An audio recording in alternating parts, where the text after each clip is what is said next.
নমস্কার বন্ধুরা, জ্যোৎস্নার ইতিকথায় আইটি নতুন পর্বে তোমাদের সকলকে স্বাগত জানাই।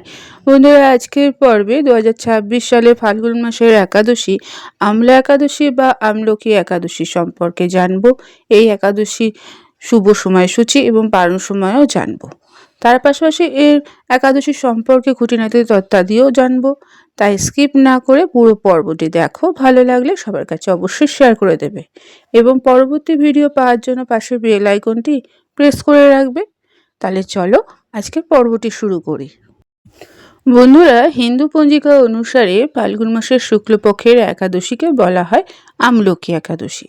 এই উৎসবটি ভগবান বিষ্ণু এবং দেবী লক্ষ্মীর আশীর্বাদ লাভের একটি বিশেষ উপলক্ষ। এই দিনে আমলকি গাছের পুজোর বিশেষ তাৎপর্য রয়েছে, কারণ আমলকি ভগবান বিষ্ণুর অত্যন্ত প্রিয়। এই উপবাস পালন করলে জীবনে সুখ, সমৃদ্ধি, শান্তি আসে। অমীমাংসিত কাজগুলো সম্পন্ন হয়। তাই 2026 সালে আমলকি একাদশী কবে পালিত হবে তা এবার আমরা জেনে নেব। বন্ধুরা, 2026 সালে আমলকি একাদশী 26শে ফেব্রুয়ারি মাঝরাত 12:33 শুরু হবে এবং শেষ হবে 27শে ফেব্রুয়ারি রাত 10:32। এই দিন আবার কয়েকটি শুভ মুহূর্তও তৈরি হয়েছে, যেমন অভিজিৎ মুহূর্ত, বিজয় মুহূর্ত, গোধূলির সময়। অভিজিৎ মুহূর্ত শুরু হবে দুপুর 12:11 থেকে 12:57 পর্যন্ত। বিজয় মুহূর্ত থাকছে 2:29 থেকে 3:15 পর্যন্ত এবং গোধূলির সময় থাকছে সন্ধ্যে 6:17 থেকে 6:42 পর্যন্ত। আর ব্রহ্ম মুহূর্ত থাকছে সকাল 5:09 থেকে বিকেল 5:58 পর্যন্ত। এই সময়টুকু পুজো এবং ধ্যানের জন্য সর্বোত্তম।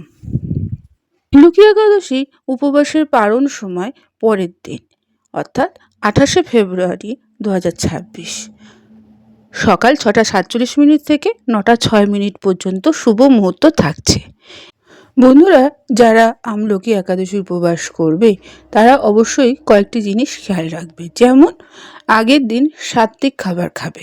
একাদশীর দিন খুব ভোরে উঠে স্নান সেরে পরিষ্কার পোশাক পরে বিষ্ণুর পুজো রীতিনীতি মেনে করতে হবে এবং একাদশী পালনের সংকল্প নিতে হবে। এরপর আমলকি গাছকে পুজো করবে এবং তাকে জল উৎসর্গ করবে। একাদশী পুজো হয়ে গেলে পুজোর শেষে আমলকি একাদশী উপবাসের গল্প অবশ্যই শুনতে হবে বা পড়বে। একাদশীর দিন অর্থাৎ আমলকি একাদশীর দিন মন্দিরে খাদ্য বা অর্থ দান করা খুবই শুভ। এটি করলে খুবই শুভ ফল পাবে। আমলকি একাদশীর দিন রাগ, তর্ক, বিতর্ক থেকে দূরে থাকবে। শান্ত এবং ইতিবাচক থাকা দরকার।